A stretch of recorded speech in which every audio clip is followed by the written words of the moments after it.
பார்த்துருவோம். ஸோ சென்னை வாசிகள் சங்கத்தில் ஆங்கிலத்தில் எப்படி சொல்லுவாங்கன்னா மெட்ராஸ் நேட்டிவ் அசோசியேஷன். இந்த அமைப்பு வந்து எப்போ ஸ்டார்ட் பண்ணாங்கன்னா 1852 கஜலு லட்சுமி நரசுவும் சீனிவாசனாரும் அவர்களை சேர்ந்தவர்களாலும் நிறுவிருக்காங்க. இவங்களுடைய இந்த இயக்கத்தில் இருந்த பெரும்பாலான உறுப்பினர்கள் யாருன்னா வணிகர்கள் தான் அதிக எண்ணிக்கையில் இருந்திருக்காங்க. இவங்க எந்த சட்டம் ஒழிக்க வந்து போராட்டம் நடத்தினாங்கன்னா சித்திரவதை சட்டம் வந்து ஒழிக்க போராட்டம் நடத்தினாங்க. இவங்க போராட்டம் நடத்துறது மூலயமா சித்திரவதை ஆணையம் அமைச்சு அது மூலயமா சித்திரவதை சட்டம் வந்து ஒழிச்சிருக்காங்க. இந்த அமைப்பு எப்போது இல்லாமல் போயிட்டு அப்படின்னா கரெக்டாக 10 வருஷம் 52லேருந்து 10 கூட்டினா 62. ஸோ 1862க்கு பின்னர் செயலிழந்து இல்லாமலே போயிட்டு. நெக்ஸ்ட் வந்து ஒரு ரீகேப் வந்து பார்த்துருவோம் குயிக்காக. ஸோ தேசியவாத பத்திரிகைகளின் தொடக்கங்கள் த ஹிந்து மற்றும் சுதேசிமித்ரன். முத்துசாமி வந்து சென்னை உயர்நீதிமன்றத்தின் முதல் நீதிபதியாக வந்து எப்போ வந்து நியமனம் பண்ணியிருப்பாங்கன்னா 1877 1877 வந்து நியமனம் பண்ணுறாங்க. ஸோ நிறைய ஐரோப்பிய பத்திரிகைகள் விமர்சனம் பண்ணதால் அடுத்த வருஷமே 1878 வந்து ஜி சுப்பிரமணியம், எம் வீரராகவாச்சாரி மற்றும் அவர்களுடைய நண்பர்கள் 4 பேர் வந்து சேர்ந்து 1878 த ஹிந்து என்னும் பத்திரிகை வந்து தொடங்குறாங்க. இது வந்து விரைவிலேயே தேசிய பிரச்சாரத்திற்கான ஒரு பத்திரிகையாகவும் மாறுது. சுதேசிமித்ரன் பத்திரிகை வந்து எப்போ வந்து ஸ்டார்ட் பண்ணாங்கன்னா 1891 ஒரு பருவ இதழாக ஸ்டார்ட் பண்ணுறாங்க. எடுத்ததுமே வந்து 4 இதழாக ஸ்டார்ட் பண்ணல, பருவ இதழாக ஸ்டார்ட் பண்ணுறாங்க.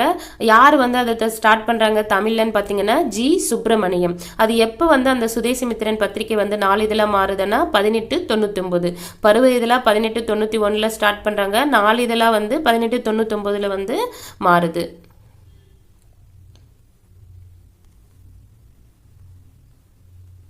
சென்னை மகாஜன சபை தென்னிந்தியாவிலே தெளிவான நோக்கங்களோடு உருவாக்கப்பட்ட தொடக்க கால அமைப்பு எதுன்னா சென்னை மகாஜன சபை. இது எப்போ ஸ்டார்ட் பண்ணாங்க அப்படின்னா 1884 மே 16 வந்து ஸ்டார்ட் பண்ணுறாங்க. யார் யார் வந்து நிறுவுறாங்கன்னா M Veeraraghavachari, P Ananthacharlu, P Rangaiah மற்றும் சில பேரை வந்து சேர்ந்து இதை வந்து நிறுவுறாங்க. முதல் தலைவராக யார் இருப்பாங்கன்னா தலைவரானாவே ரன் அதிகமாக எடுத்தவங்க தலைவராக இருப்பாங்க பி ரங்கையா. செயலர் பொறுப்பு கொடுத்தாலும் ஆனந்தமாக இருப்பான்றவர் செயலராக பி அனந்தசார்லு வந்து இருப்பாங்க. சென்னை மகாஜன சபையின் செயலர் யாருன்னா பி அனந்தசார்லு. இவங்க வந்து என்னென்ன கோரிக்கை வைக்கிறாங்க அரசு கிட்டன்னா குடிமை பணிகளை வந்து இங்கிலாந்திலும் இந்தியாவிலும் ஒரே சமயத்தில் வந்து நடத்தணுன்ட்டும், லண்டனில் இருக்கிற இந்திய கவுன்சிலை வந்து மூட சொல்லியும், வரிகளை குறைக்க சொல்லியும், இராணுவ குடியியல் நிர்வாக செலவுகளை வரிகளையும் குறைக்க சொல்லியிருக்காங்க, இராணுவத்திற்காக செலவு பண்ணுற செலவுகளையும் குறைக்க சொல்லியிருக்காங்க. இந்த அமைப்பினுடைய பல கோரிக்கைகளை வந்து 1885 உருவாக்கிய இந்திய தேசிய காங்கிரஸினுடைய கோரிக்கைகளாகவும் மாறுது. மிதவாத கட்டம். சென்னை மகாஜன சபை வந்து பார்த்தீங்கன்னா உருவான பிறகு நிறைய மாகாணங்களில் வந்து இந்திய அளவில் வந்து அமைப்புகள் வந்து நிறுவப்படுவதற்கு சென்னை மகாஜன சபை தான் வந்து வழிவகுத்திருக்கு.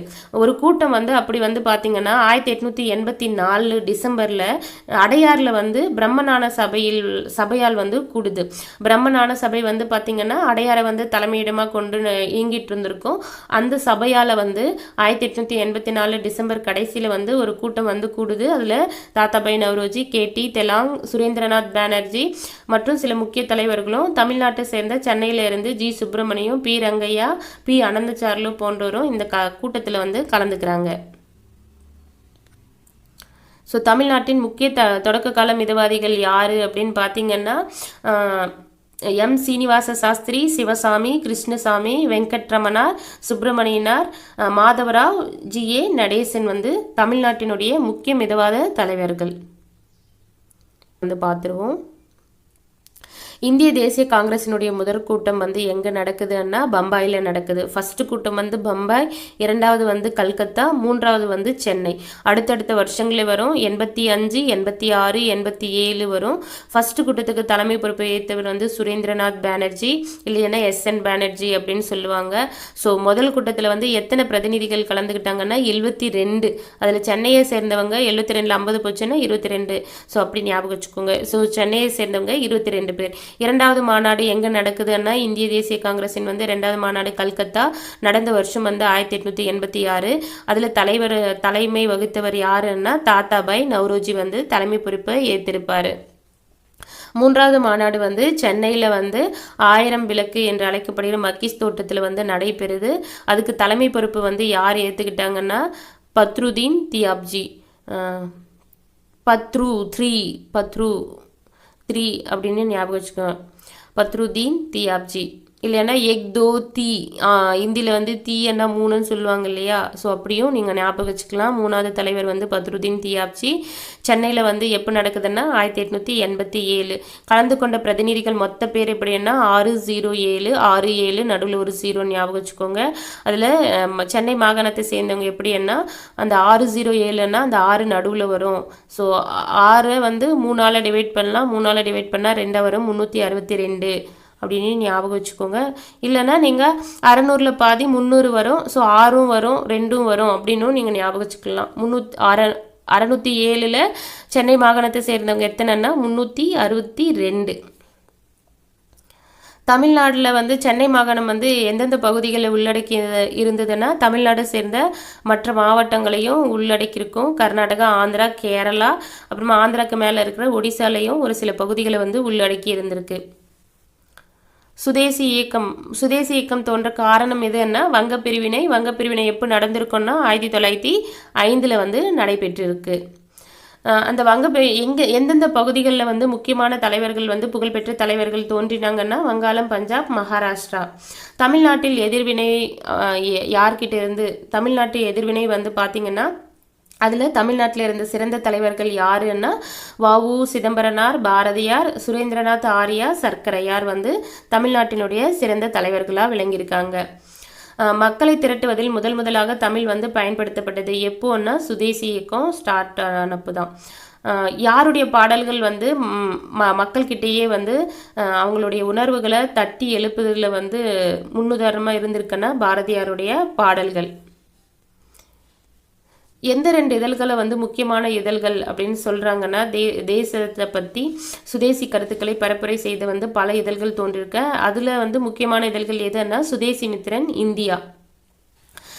எந்த தலைவர் வந்து சொற்பொழிவு ஆற்றின பிறகு மாணவர்களும் இளைஞர்களும் பெரும் அளவில் வந்து சுதேசி இயக்கத்தில் பங்கு பெற்றாங்க அப்படின்னு பார்த்தீங்கன்னா தீவிர தேசியவாத தலைவரான பிபின் சந்திரபாலுடைய சொற்பொழிவுக்கு பிறகு.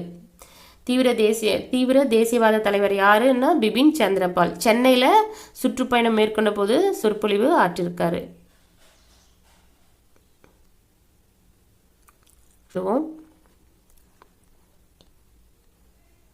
ஸோ சுதேசி நீராவி கப்பல் வந்து யார் வந்து தொடங்குறாங்க அப்படின்னா வ.உ. சிதம்பரனார் வந்து தொடங்குறாங்க.